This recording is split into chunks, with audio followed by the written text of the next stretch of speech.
एक माँ ने अपना नाजायज़ ताल्लुक़ छुपाने के लिए अपने ही 8 साल के बेटे को इतनी बेदर्दी से मारा कि आप सब हैरान रह जाएंगे। 8 साल के श्रेयांशु के कमरे में जब उसकी कज़न जाती है तो श्रेयांशु खून में लथपथ ज़मीन पर होता है। उसका सर फटा हुआ था और उससे खून बह रहा था, जैसे किसी ने बार बार उसके सर को दीवार से मारा हो। श्रेयांशु के हाथ की नस भी कटी हुई थी और एक किचन नाइफ ज़मीन पर गिरी हुई थी। रूम में एक टीवी था जो तेज़ आवाज़ में चल रहा था, जैसे कि कोई नहीं चाहता था कि श्रेयांशु के चिल्लाने की आवाज़ इस कमरे से बाहर सुनाई दे। चारों तरफ बस खून ही खून था, लेकिन सोचने वाली ये बात थी, क्या कोई माँ वाकई अपनी बेटी को इस बेदर्दी से मार सकती थी?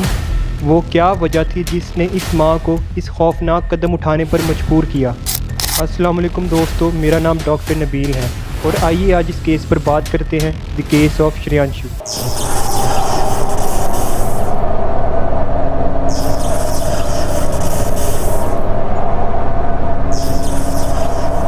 20 फरवरी 2024 कोलकाता से आगे हुगली नगर में ये वाक़या पेश आया। पुलिस फ़ौरन मौका वारदात पर पहुंच गई और देखकर हैरान रह गई कि इस छोटे से बच्चे के साथ किसी की क्या दुश्मनी होगी। और फिर फोरेंसिक टीम भी वहां पहुंच गई, जिन्होंने सारे सबूत इकट्ठे कर लिए। पुलिस ने अपनी इन्वेस्टिगेशन स्टार्ट कर दी। श्रेयांशु 8 साल का था और 4th स्टैंडर्ड में था। उसके वालिद पंकज शर्मा एक प्राइवेट फर्म में काम करते थे और उसकी मां शांता शर्मा एक रेस्टोरेंट में। दोनों की शादी को तकरीबन 10 साल हो गए थे। पुलिस ने अपनी इन्वेस्टिगेशन स्टार्ट की।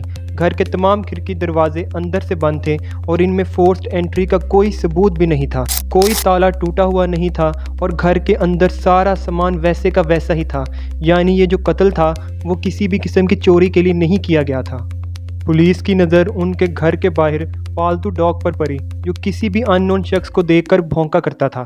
लेकिन जब पुलिस ने पड़ोसियों से तफ्तीश की तो पता चला कि कत्ल के वक्त, जो कि मंगल 2 से 4 का टाइम था, उस वक्त कुत्ता बिल्कुल भी नहीं भौंका था, क्योंकि ये सारे घर आपस में एक दूसरे के साथ जुड़े होते हैं, पास पास थे। इसलिए अगर कुत्ता भौंकता तो इन सब को पता चल ही जाना था। इसका मतलब ये था कि ये कत्ल किसी जान पहचान के बंदे ने ही किया है। पुलिस का शक श्रेयांशु की फैमिली के ऊपर था। पुलिस ने श्रेयांशु की तमाम फैमिली की कॉल हिस्ट्री चेक की, लेकिन उन्हें कोई सबूत नहीं मिला।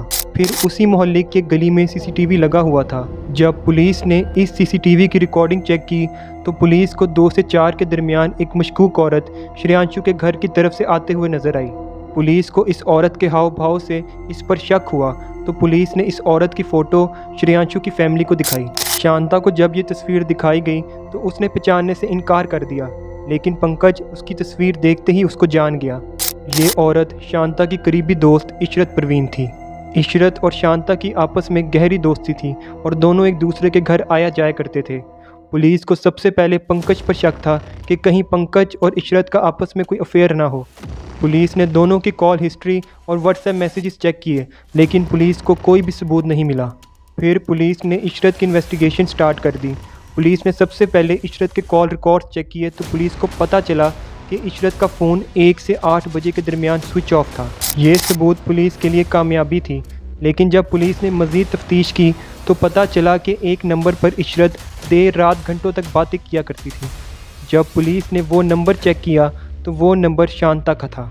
पुलिस को थोड़ा सा शक हुआ तो पुलिस ने दोनों के व्हाट्सएप की चैट हिस्ट्री चेक की तो पुलिस हैरान रह गई। इन चैट्स में इशरत और शांता के दरमियान ऐसी चैट्स थीं जैसे इन दोनों का आपस में अफेयर हो, और इन दोनों की बहुत सारी ऐसी तस्वीरें भी थीं जो इन दोनों ने एक दूसरे को सेंड की थी। इस चैट से ये बात तो साबित हो गई कि इन दोनों का आपस में अफेयर था। पुलिस ने इस बारे में आसपास के लोगों से पूछा तो आसपास के लोग तो हैरान रह गए, क्योंकि श्रेयांशु तो इशरत को मासी कहता था।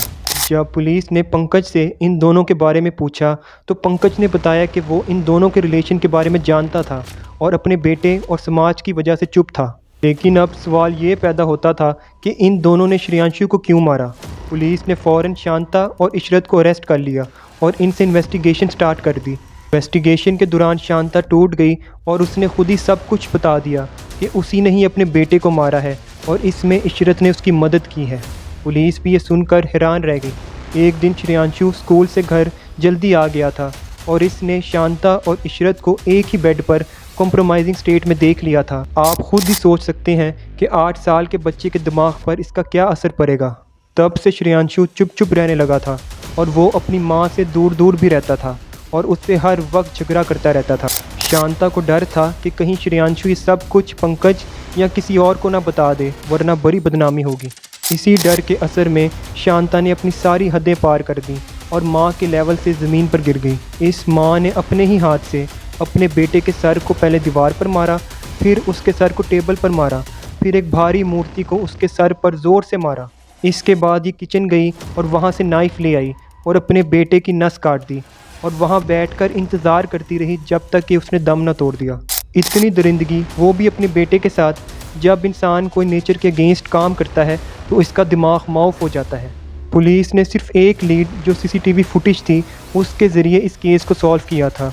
इशरत जिस रास्ते से वापस जा रही थी वहाँ सीसीटीवी लगा हुआ था, लेकिन शांता जिस रास्ते से गई थी वहाँ कोई सीसीटीवी नहीं था, इसलिए उसको कोई नहीं देख पाया।